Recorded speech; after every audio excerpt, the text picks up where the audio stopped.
even culturally, is an enormous world leader, and most of our problems can't be solved without U.S. participation, involvement, and leadership. We also can't do most things alone. We can't solve security problems alone. We can't solve energy problems alone. We can't solve environmental problems alone. We can't solve the problems of world hunger and world peace all by ourselves. America's role in the world should be smart.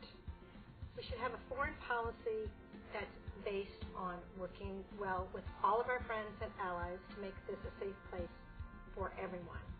And by smart, I mean that we should learn from the past and we should think positively about where we want to be and how we want to work with others.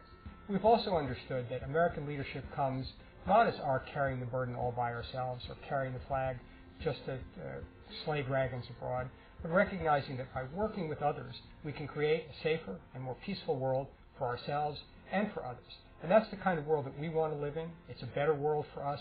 It's a better world for others. And it really is consistent with who we are as a people. The foreign policy where we consider the dignity of every life in this world as being paramount, and at the same time do everything we can to protect the lives of Americans and ensure the prosperity of Americans. And I think that we can do both effectively at the same time. What we have to do is put those values into practice in the international system. For example, here at home in democracy, when we pass a bill, create a law, make a decision, usually it involves compromise. We need to take the same attitude toward the rest of the world, because the rest of the world basically shares a lot of these values. So it means that we have to listen to other people before we act. Now that doesn't mean that you have to do what other people want, but it basically means that you have to consult with them, you have to listen to them, you have to take their views into account before you take action. I think the most positive vision that one could imagine for America's role in the world would be one where we helped cultivate and nurture a kind of middle-class sensibility around the world. And some people step back and say, well, what does that mean? What is a middle-class sensibility? Well, to me, what a middle-class sensibility means are families that largely want better lives for their kids. They want to educate their children. They want to have sort of jobs, and they want stable governments.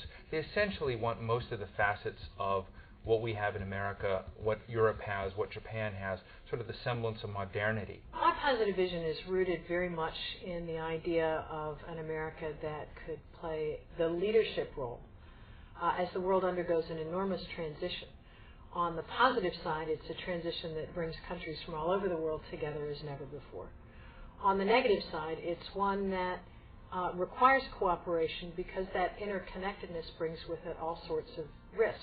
Well, first and foremost, we need to have as a central objective of U.S. foreign policy the building of legitimate and capable states in the developing world, states that can be our partners in countering the threats that we face, but also in meeting the legitimate demands of their populations, providing opportunities for businesses to prosper, providing opportunities for people to go to school, providing basic education and health care.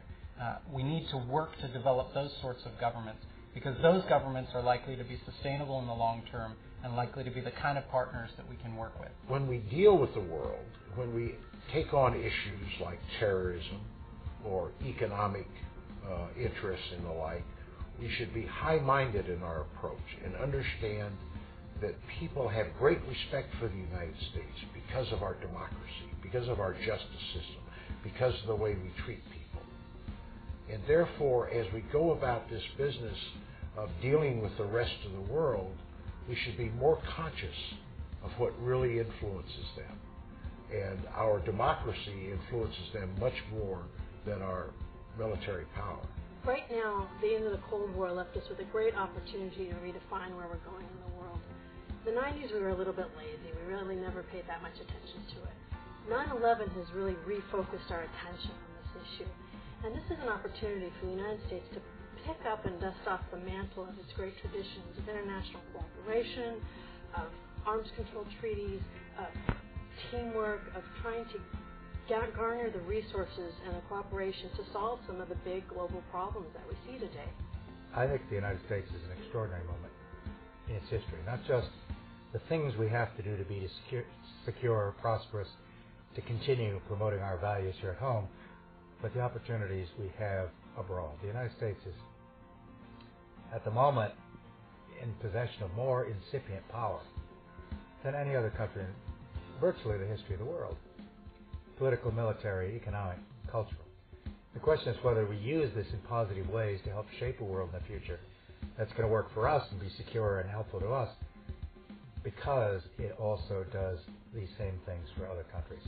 I think what happened in our history in the 20th century was that we, after the First World War, we really thought we could return to something idyllic, which was we had two oceans and we can ignore a lot of things. And as you know, after the Second World War, this country got it, which is we're on a planet together, and people really do have an impact on each other, and you either improve things or you suffer the consequences by not being active. So I don't think we have a choice. Whether it's your neighborhood or it's the planet, you need to engage.